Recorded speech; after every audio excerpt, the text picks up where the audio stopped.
I knew the company was held together by duct tape and denial the first time our CTO said reboot the licensing kernel like it meant something. Spoiler, there was no kernel. There was just me. Nora Hale, 45, a systems engineer propping up a Frankenstein of legacy code at 2 a.m., one hand buried in a bag of cold pretzels, the other inside a half-dead command shell. And for years, that was fine. Nobody cared how it worked, only that it worked, until it didn't. So when I spun up my own LLC, Linear Byte Ops LLC, if you're curious, and billed the company $20,000 a year for system maintenance, I didn't hide it.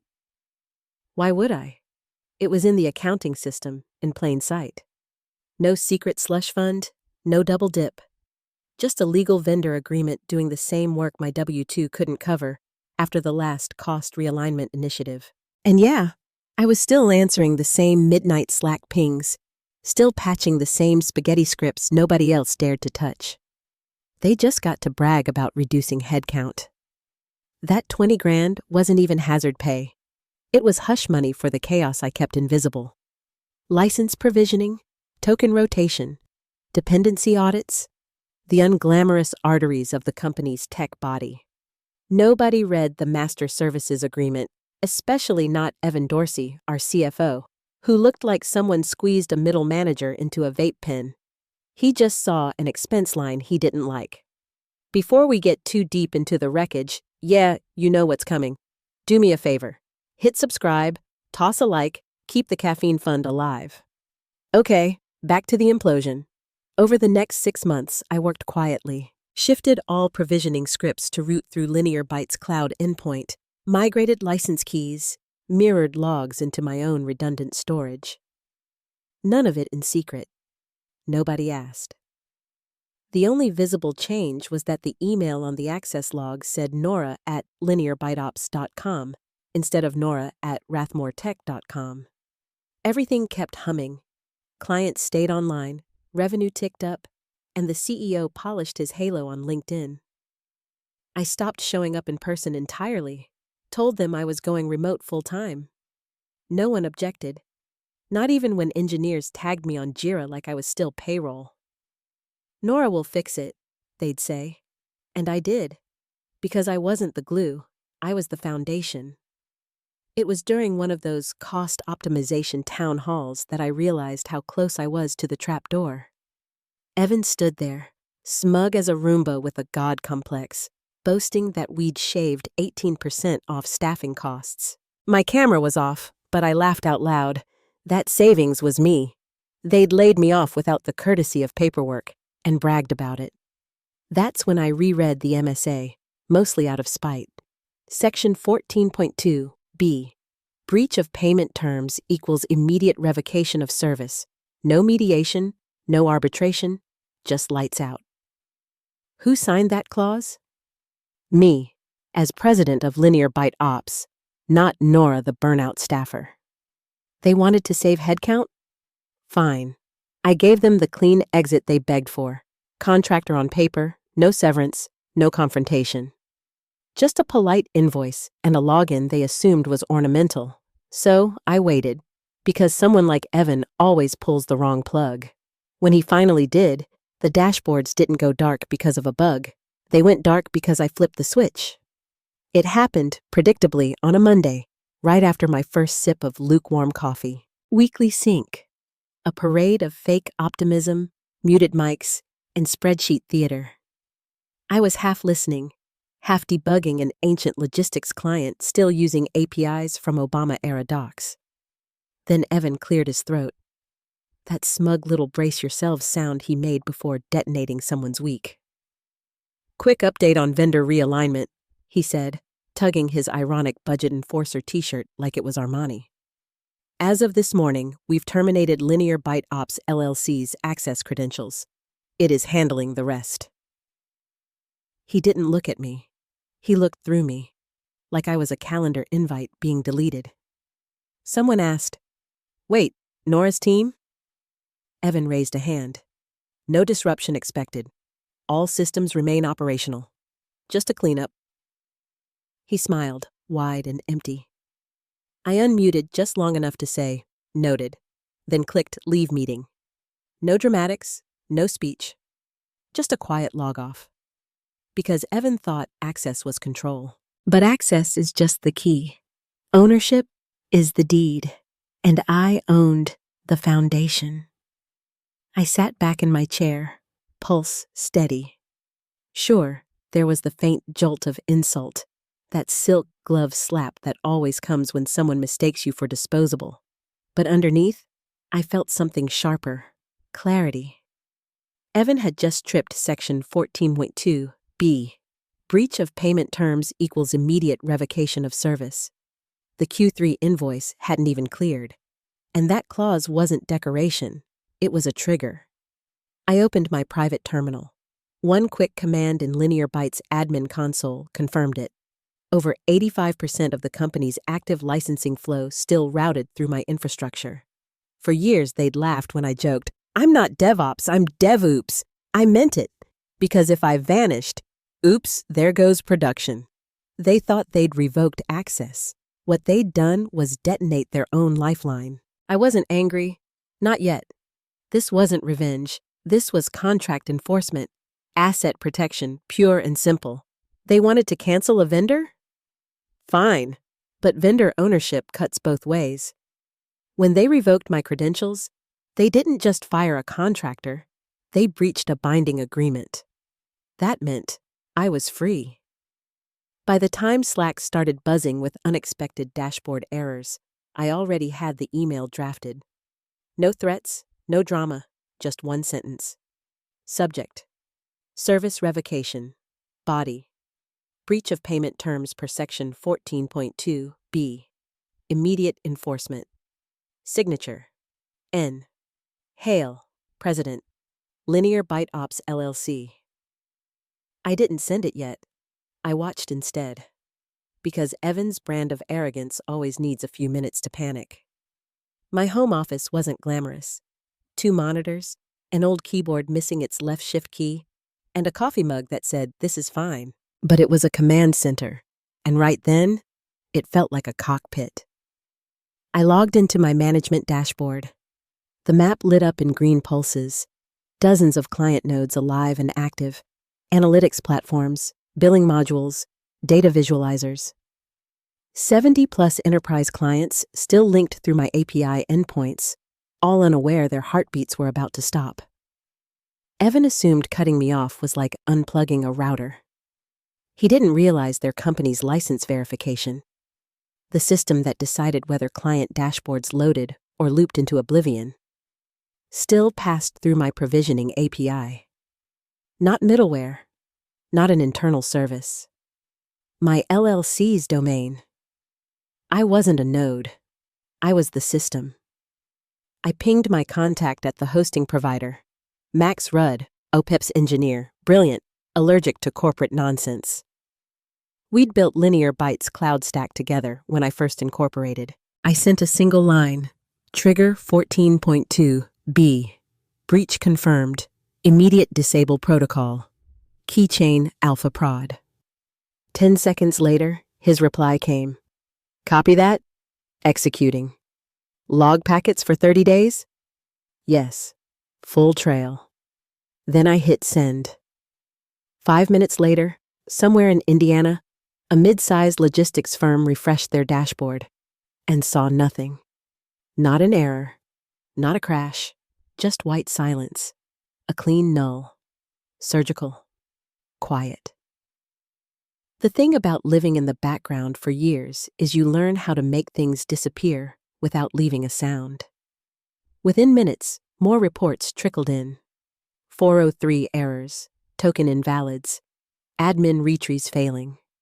By the time the 5th client opened an ops ticket, the company's internal Slack started flickering like a Christmas tree. Anyone else seeing license failures? Dashboard blank again. Is AWS down? I sipped my coffee and refreshed the log stream. The red lights were spreading. East Coast, Midwest, then Europe. One node at a time. Beautiful, in a mathematical kind of way. Like gravity proving itself. At 11:42 a.m., Evan's assistant probably finished her second latte. Somewhere in the office, someone would have said, "Relax, it's temporary." That word, temporary, always means, "Please God, not my fault." I imagined Evan pacing the conference room, snapping at it. Just restart the containers. He'd check all the obvious things: data center, AWS credentials, maybe the local token generator, all of which I'd left pristine and useless, mirrors that looked alive but weren't connected to anything real. Because the real heart, the cryptographic keys, the DNS records, the token distributor, lived off-site, locked under my name. I didn't gloat, didn't post a cryptic status. I just watched. Each client node blinked off in perfect sequence, a symphony of silence. By noon, Slack looked like a burning building. Every channel, sales, support, DevOps, was screaming. API error, license invalid, who killed production? And still, no one said my name. They thought removing me removed the problem. But I wasn't the problem. I was the architecture that kept their world standing. By 12:15, their entire Slack looked like a digital riot. Panic stacked on panic, threads exploding in all caps. Is the dashboard down for anyone else? Invalid token? Someone restart Jenkins! It was the sound of fear typed out. Desperate, loud, uncoordinated. Meanwhile, I was at home, scrolling through my console logs like a serene storm watcher, watching the red indicators spread methodically across the map.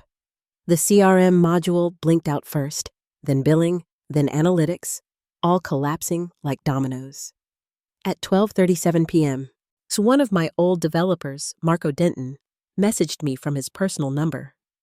"Hey, weird question. Are you hearing about an outage?" I didn't reply. Marco had always been one of the good ones, sent thank yous, stayed late when others hid. He didn't deserve the fallout, but this wasn't about mercy. This was gravity. They'd cut the keystone out of the arch. The fall was inevitable. By 1 p.m., the first screenshots had leaked to LinkedIn. A regional client manager posted, "Our system's been down for over an hour. Licenses failing everywhere." The post vanished after 9 minutes, but not before someone from operations screenshotted it. The chaos was spreading faster than the outage itself. Then came the emails. Urgent contact request. System licensing clarification. Immediate response needed. The subjects piled up in my inbox like wreckage on black ice. At 1:46 p.m., Evan himself finally cracked. Subject: configuration issue. Immediate help requested body. Nora, we need your assistance resolving a system configuration problem. Please respond ASAP, configuration problem. Cute. That was his ego's way of refusing to say the word collapse. I tagged it as read and archived it without opening. Outside my window, the California sunlight had turned that late afternoon gold, warm and indifferent. Inside, the only sound was the soft hum of my personal rack, the one holding the only living copy of their master keychain. I could feel the hum in my bones like a heartbeat, steady, absolute. At 2:04 p.m., the company's official status page finally updated. Outage identified. Root key location under review.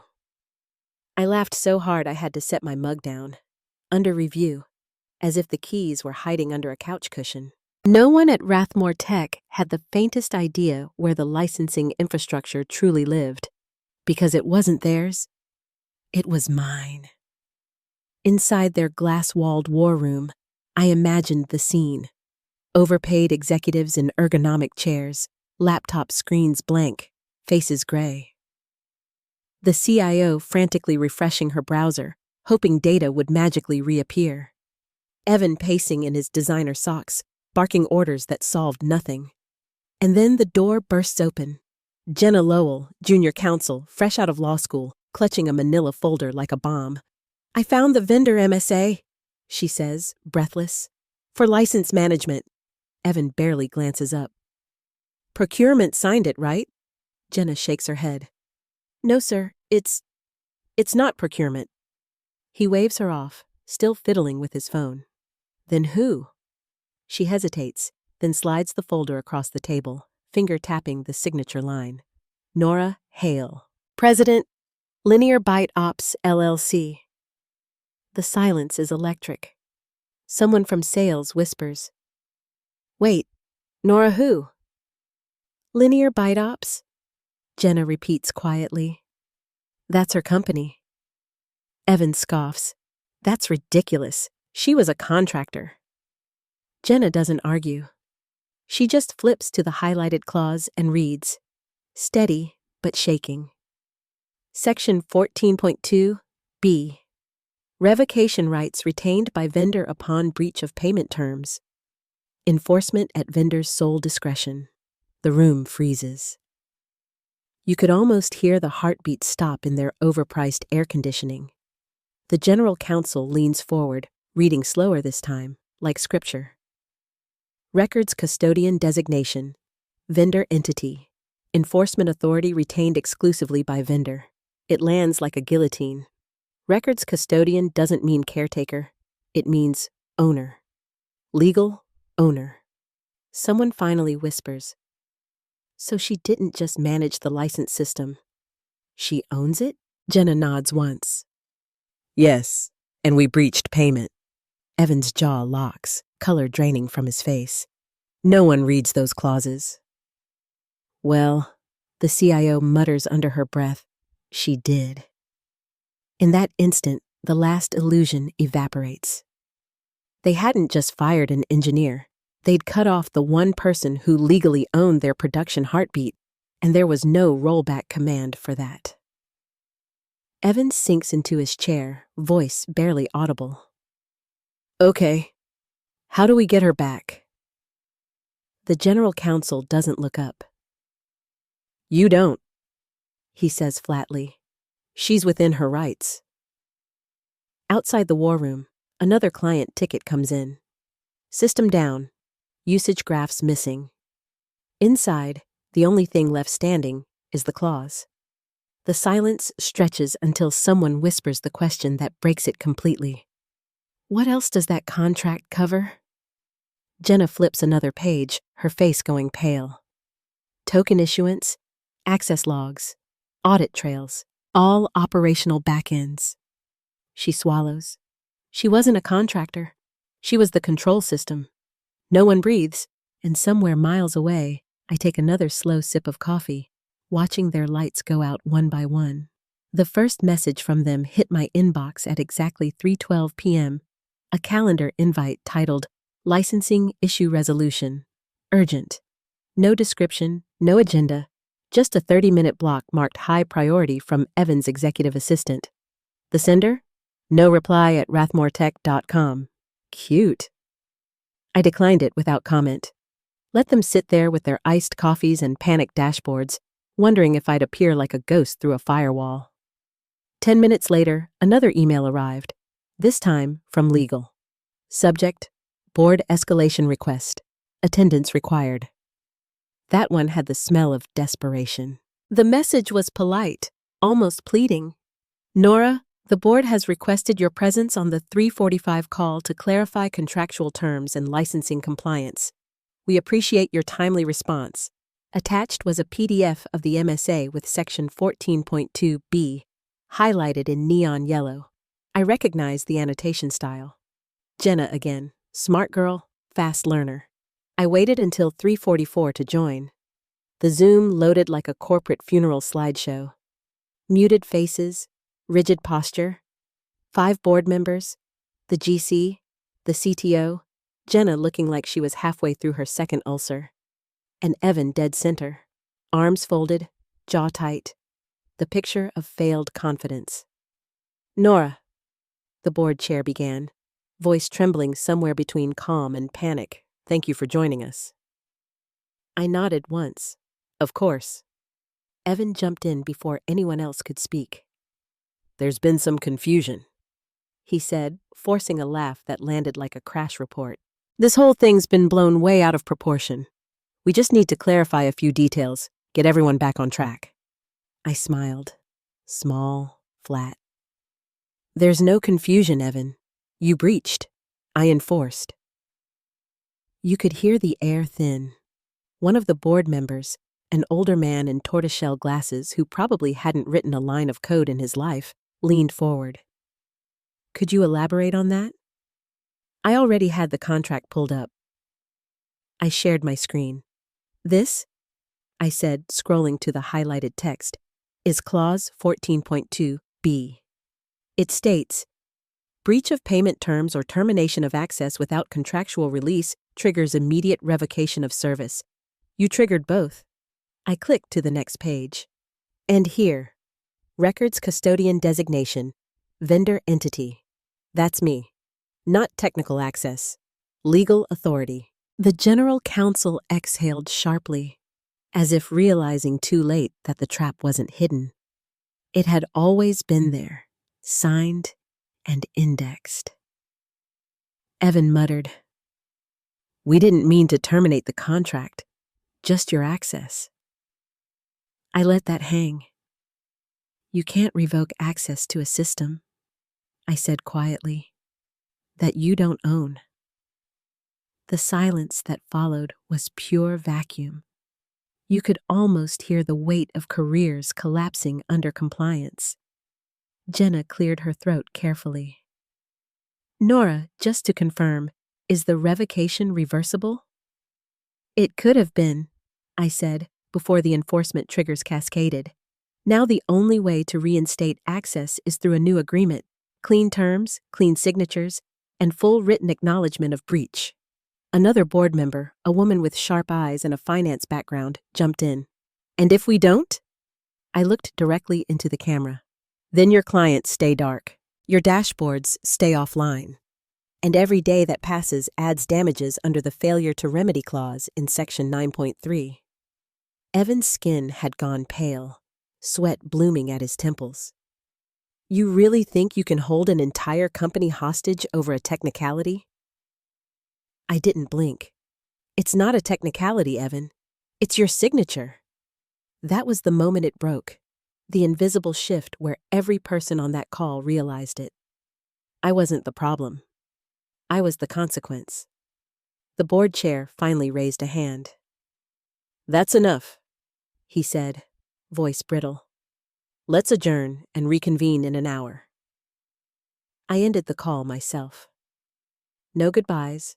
No flair, just silence. The kind of silence that doesn't end conversations. It ends control. I leaned back, the faint hum of my server rack still whispering beneath the desk. For the first time in months, maybe years, I wasn't holding anything together. I was simply letting things fall exactly as they'd been built to. At 5:18 p.m., another invite arrived, board leadership session. Private. This one didn't include legal or ops, just the decision makers. The ones who finally realized it wasn't about code, it was about ownership. Subject: proposal discussion, reinstatement terms. I smiled, just a little. It had taken them nearly 3 hours and a total system blackout to start reading their own damn contract. I clicked accept. The next call began like a hostage negotiation disguised as a board meeting. It was 5:30 p.m. on the dot. Everyone looked a little older than they had 2 hours earlier. The board chair tried for calm authority, but his voice carried that sharp undertone people get when they've spent the afternoon watching millions bleed off the balance sheet. Nora, he said carefully, we'd like to reset this relationship constructively. Constructively, the word corporate people use when they're trying not to beg. Evan sat 2 boxes over on my screen, eyes hollow, jaw tight, the swagger gone. He looked like someone had vacuumed the oxygen out of his soul. The CTO was frozen, clearly calculating how fast she could update her resume if this all went south. The chair cleared his throat again. We want to ask, plainly, what it would take to bring the systems back online. I didn't speak immediately. I just let the pause stretch until it felt heavy enough to make them squirm. Then I shared my screen again. Not Clause 14 this time. They already knew that one by heart. I scrolled down to Clause 9.7, highlighted in blue. This outlines the conditions under which license revocation becomes irreversible, I explained. It includes violation of payment terms, unauthorized access termination, and failure to honor contract schedules. I looked right into the camera. You've checked all 3 boxes. The GC was scribbling notes like a court stenographer. The chair adjusted his glasses. What does that mean in practical terms? It means you didn't just cut my access, I said. You voided your own usage rights. The CTO blinked. So, what are you asking for? Money? I shook my head slowly. I'm not asking for anything. This isn't a negotiation. It's a status update. Evan leaned forward, desperate to reclaim control. You want money, Nora? We can talk about compensation. I met his stare head on. No, Evan. I wanted respect. But now I want separation. Legal, permanent, and acknowledged in writing. The board chair's tone cracked for the first time. You're saying the systems stay offline? They stay offline, I said evenly, until the breach is acknowledged and settled, in writing. Not a check, an addendum, one that transfers liability for all downstream losses to your company. I won't own your mess. A long silence followed, the kind where you can hear the sound of panic being swallowed. The chair rubbed his temples. And if we don't sign that? I didn't raise my voice. Then every one of your customers with a dead dashboard will receive a notice from Linear Byte Ops LLC explaining exactly why. It will include the contract number, the breach clause, and instructions on migrating to compliant infrastructure. Evan slammed his palms on the desk. You wouldn't dare. You'd nuke your own client base. My clients? I almost laughed. They were your clients, Evan. I just kept their systems alive. You're the one who pulled the plug. That landed like a thunderclap. You could see it wash over them. Realization that this wasn't a standoff they could spin or threaten or hide behind PR for. The power balance had inverted completely. I'm not seeking revenge, I said finally. I'm seeking closure. The GC looked up, voice unsteady. You want us to put in writing that we breached? Yes. And indemnify you from all third-party losses? Yes. And sign it within how long? I glanced at the clock in the corner of my screen. Before 6 p.m., I said simply. Your dashboards won't come back online unless you settle the breach in writing. Then I stopped sharing my screen, muted myself, and leaned back. Watched as panic unfolded in real time. 5 executives whispering frantically in boxes that didn't mute fast enough. The boardroom devolved from posturing to pleading, from pleading to chaos. You could almost see them calculating the burn rate for every passing minute. Evan's face had gone chalk white. He kept talking even though no one was listening, hands gesturing wildly, a marionette whose strings had finally snapped. The board chair's assistant appeared briefly in the background, handing him a sheet of paper, probably damage estimates. He went pale too. The room dissolved into static arguments about exposure, investor calls, and downstream liability. I didn't hear the details. I didn't need to. For years, they'd treated me like a replaceable cog.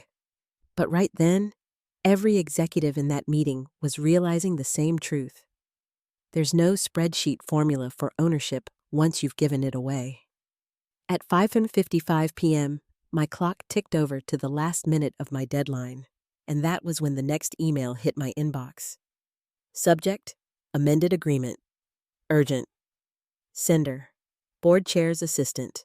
Attached, a brand new contract, triple my original rate, full reinstatement of system access, and a flowery paragraph about partnership moving forward. I didn't open it. Instead, I dragged a different document into the reply window, one I'd notarized 2 days earlier.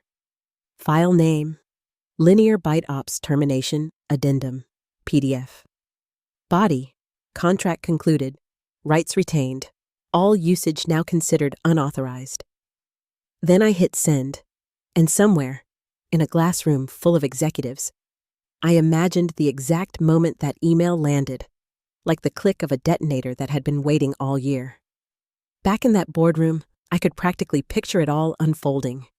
The stunned silence after my email hit, the collective realization that the one person they'd underestimated now held every wire, every switch, every signature. Someone probably cursed first. A short, bitter word that sounded too small for what was happening. The board chair might have muttered something about containment while the general counsel mentally drafted the post-mortem. And Evan? I like to imagine him deflating in slow motion, his $1,000 suit looking like armor made of paper. But I didn't stay on the call to enjoy it. I closed the Zoom tab, shut my laptop, and sat for a moment in the quiet hum of my office. My space, my servers, my company. For years, I'd been the silent skeleton that kept someone else's machine upright. Now, for the first time, that machine had collapsed without me, and I didn't feel guilt. I felt release. I opened the linear byte dashboard on my second monitor. The graphs were steady green, humming with life. 3 new client onboarding requests blinked at the top of the queue, names I recognized immediately. 2 of them were Rathmore's biggest enterprise accounts. The third was a strategic partner they'd ignored for a year. I hadn't chased any of them. They'd come to me. Turns out, when your infrastructure fails and your dashboards go dark, the vendor who once held your lifeline starts to look like salvation. I scrolled through my logs. Everything was clean, orderly, precise. License pings steady, usage reports balanced, uptime flawless. My systems weren't just running, they were thriving. No Slack chains, no 3 a.m. pings. Just the soft rhythm of servers doing exactly what they were designed to do. Then my inbox pinged again. Subject, unauthorized login attempt. Source, redacted IP. Host, name, Rathmore Tech internal. I smiled. Clicked archive. They were still trying to find a back door, like a burglar returning to a house that had been rebuilt with steel walls. There was no door anymore. Outside, the late California sky had shifted to that blue-gray hour between day and night. I leaned back, took a long sip from my mug, and watched the reflection of my own dashboard glow on the screen. The line of client uptime metrics moved like a heartbeat. Steady, strong, mine. They thought firing me would remove the problem. What they'd really done was free me from theirs. I didn't destroy them. I didn't sue, didn't gloat, didn't post a victory rant on LinkedIn. I just enforced the terms. Because sometimes the cleanest revenge isn't loud or public or fiery. It's quiet, surgical, and final. By 7 p.m., my phone buzzed with new messages from people I hadn't heard from in months. One from Marco, "You okay?" Another from an old colleague in product. "That outage was wild. You had something to do with it, didn't you?" I didn't answer either. There was nothing to explain. The truth was sitting in every darkened dashboard at Rathmore and every green light on mine. I stood, stretched, and looked around my little home office. 2 monitors, 1 battered keyboard, a mug ringed with permanent coffee stains, and a sticky note stuck to the bottom corner of my screen. 4 words in Sharpie. Clause 14.2b, X, hammer. I left it there, a reminder that clarity is its own kind of weapon. Somewhere across the city, Evan was probably still in that glass room, trying to convince the board that everything could be rebuilt. Maybe he'd tell them they could migrate off my systems. Maybe he'd call consultants, auditors, or lawyers. But no contract rewrite could erase the timestamp on the breach. It was permanent, burned into the system logs, legally and technically immutable. By the time the news leaked that Rathmore's core licensing framework had gone down for 12 hours, it wasn't even shocking. People in the industry whispered about vendor mismanagement and compliance gaps. Nobody mentioned my name. They didn't have to. Those who knew, knew. At 8:17 p.m., a final notification appeared on my screen. A new enterprise contract signed and verified. The client? One of Rathmore's former subsidiaries. The message attached simply read, "We'd rather work directly with the expert." I chuckled softly, hit accept, and let the glow of the dashboard wash over me. Sometimes revenge isn't about fire, it's about illumination, showing who actually owned the light all along. By the next morning, the headlines started to surface quietly in the tech forums and LinkedIn feeds that executives pretend not to read. Rathmore Systems suffers prolonged licensing outage. Clients impacted. The wording was sterile, but the implications were radioactive. Someone in PR had clearly spent the entire night drafting those 12 words that said nothing and everything all at once. It didn't matter. The people who needed to know already knew. I woke up later than usual, sunlight cutting across my desk like a clean divider between the old life and the new. I brewed coffee in silence, the kind of calm that only comes when every part of your plan has unfolded exactly the way you wrote it. My inbox was already filling up with thank you messages from new clients, companies that used to be Rathmore's proudest contracts. One message said, "We appreciate your precision.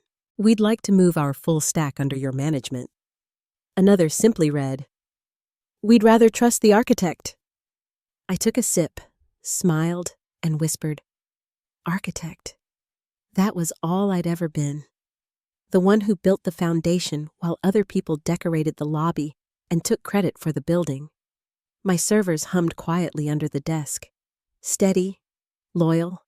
The linear byte ops dashboard showed perfect uptime, clean metrics, and no missed pings. My systems were alive, independent, and answerable to no one but me. At 9:12 a.m., another email arrived. This one from Rathmore's legal department, not the board. The tone was clipped, formal, sterile, a last gasp of corporate control. Subject: request for clarification regarding ownership of infrastructure. Body: we'd appreciate confirmation of the extent of linear byte ops rights and the conditions under which limited access may be restored. I didn't respond. They weren't entitled to clarity anymore. The contract was clear, signed, and sealed. The only answer they'd ever need was already written in the logs. Access revoked, rights retained. I opened my private dashboard again and watched the usage graphs for my new clients climbing steadily upward. There was something almost poetic about it. The same code that once served them now powering their competitors. The same systems that Evan had called redundant now running smoother than they ever had inside his empire. For the first time in years, there was no dread in my mornings, no Slack pings, no emergency calls about a server down because someone in finance decided to optimize cloud spend, no more apologizing for competence, just quiet, efficient control. I checked my notifications one more time and saw a new message from Marco. He'd sent it late last night, time-stamped 1:04 a.m. For what it's worth, you were right all along. They never understood how much of the company lived in your hands. I hope you're finally free. I typed a short reply before I could overthink it. I am. Then I hit send. Outside, the street was starting to glow with early sunlight. Cars, noise, normal life. Inside, everything was still and precise, the hum of my server rack like a metronome keeping time with my breathing. I leaned back, looked at the contract folder still open on my desktop, the one labeled Rathmore Legacy, and hovered the mouse over it for a second. Then, without hesitation, I dragged it into the archive bin. Done. No fireworks, no victory dance, just a simple, satisfying conclusion written in code and law. The kind of ending that doesn't announce itself. It just exists. Before shutting down for the night, I opened a new terminal window, typed a command I hadn't used in months, and watched a clean white prompt appear. Perfect. I let the prompt sit there a moment longer, then closed the window. Maybe, someday, someone at Rathmore would tell the story differently. Maybe Evan would blame vendor instability or unforeseen technical dependencies. Maybe he'd even find another job, another conference stage to brag on. But he'd always remember that Monday, the day he canceled a $20,000 contract and lost everything it was quietly holding together. And me? I wasn't angry anymore. I was done. The cleanest kind of revenge is the one that doesn't need to scream. It's written in uptime percentages and signed in legal clauses. It's knowing that when they tried to pull the plug, they were the ones who went dark. I took another sip of coffee, opened my project list for the week, and got back to work. Because linear byte ops didn't burn anything down. It just kept the lights, my lights, on. And when my dashboard pinged with a new client request from a Fortune 500 company 20 minutes later, I smiled at the subject line. Partnership inquiry. Long-term license management. No chaos, no slack, no CFOs, just business done right. Sometimes, the sweetest form of workplace revenge is the one you never have to explain.